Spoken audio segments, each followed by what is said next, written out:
I will not be going to see the Emoji Movie in theaters anytime soon. Whenever it's playing in theaters, not gonna go see it.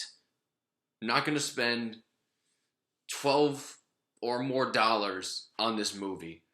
This seems like a terrible movie. The fact that this movie got greenlit, it got greenlighted, amazes me. From a Hollywood studio, nonetheless. It's like, really?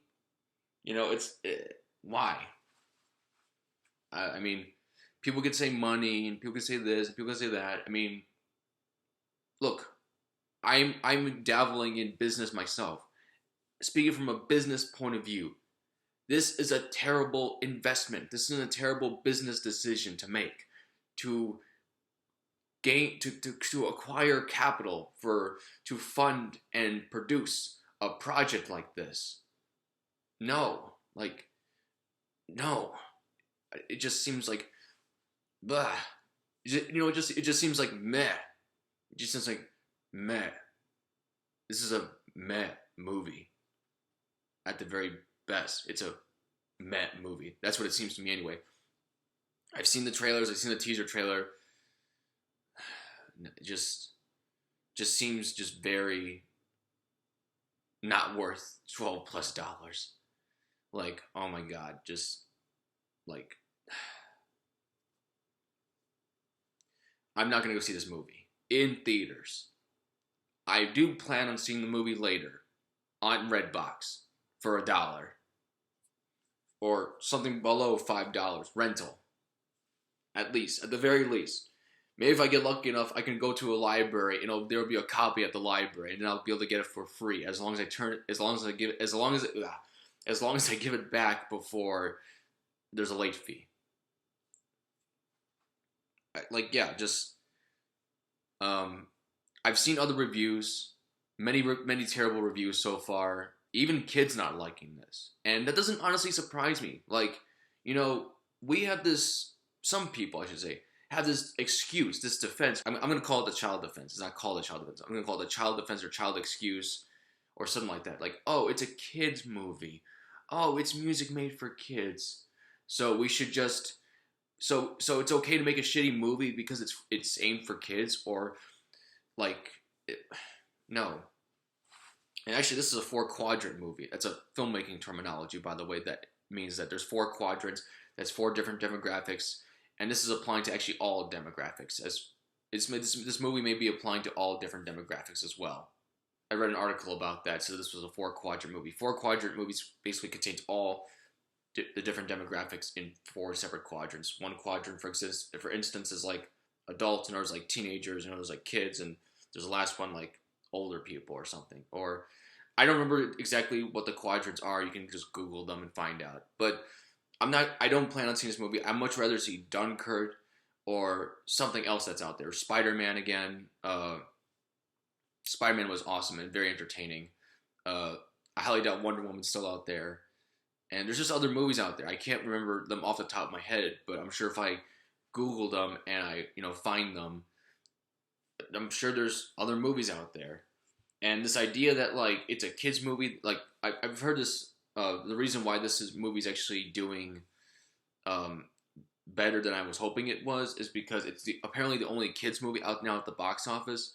Parents, if you're watching this, don't bring your kids this movie. Just rent a DVD from Redbox of another kids movie, or get it on demand, or just if you have a DVD or if you have a digital copy or something, just of another movie that seems much better, like Toy Story, for instance, or Finding Nemo, or Finding Dory. Finding Dory looks a lot better than this. I've seen Finding Dory. I'm sure Finding Dory is better than this. Finding Nemo, Toy Story, The Incredibles, all these cool films that all different like demographics can appreciate and like. Shrek, for instance. There's another good movie, Shrek. There's like all these other good 3D animated films out there, and 2D animated films. Watch some of those instead. Don't waste your time. Don't waste your kids' time. And I would say this, because if I had a kid right now, and that was a little young kid, and that kid wanted to see the movie so badly, and basically got to the point where it was the kid was being so aggravating and so annoying that I had to go actually see this movie. You know what I would tell that kid? Hey kid, if this movie sucks, a couple years down the road when you're more grown up, when you're like a late teenager, young adult, I'm gonna make you sit down with me, and we're gonna watch the Emoji Movie again after all this time has passed. You know, from when you were a little kid.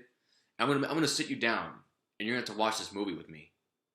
You're gonna have to watch this fucking movie with me, and you're gonna have to endure it, just like you made me endure going to that movie theater with you 10 something years ago, and sitting and having to make me watch that garbage movie.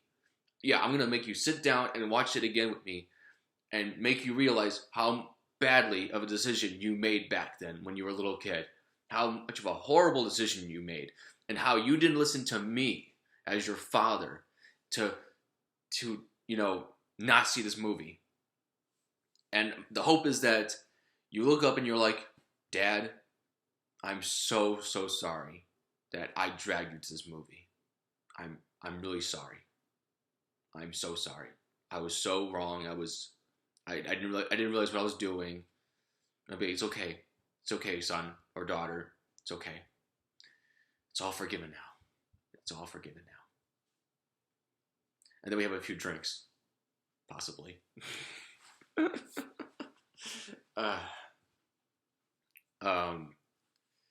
Yeah, but I don't have any kids, so I don't have to worry about that right now. But maybe for you other parents out there right now who are watching this, consider that possibly, or maybe not. Maybe that plan could totally backfire too. I don't know.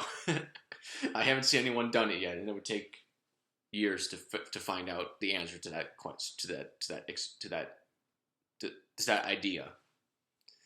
But yeah, just seems like such a bad movie. And honestly, I don't have a big enough following on YouTube in terms of making movie reviews.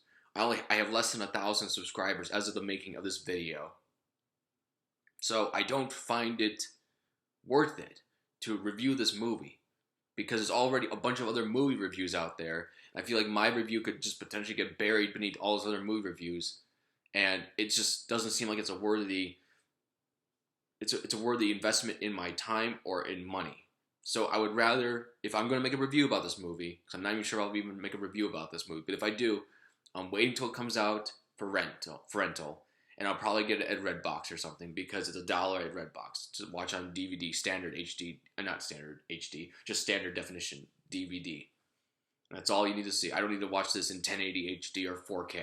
I don't need to watch the Emoji Movie in 4K, okay? I bet you I got some better content on my other YouTube channel, Twilight City Studios. I am a filmmaker, film producer, among other things, such as an editor, director, actor, etc. I make my own content, including film content, on that studio channel, Twilight City Studios.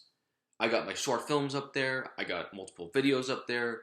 You know, different stories, different content up there, including movies, films. So, go ahead and check that out. And unlike the Emoji Movie, you don't have to pay any money for those films, with the exception of one being a clear picture. And all you have to do is pay 99 cents to rent it and $1.50 to watch it and to buy it. I feel really bad for the animators who had to make this movie, for the crew who had to make this movie, for even the actors. Patrick Stewart, the guy who plays Charles Xavier, among other roles as well, had to play a poop emoji. Oh well, that wraps up this video, folks. Thank you for watching. Bye-bye.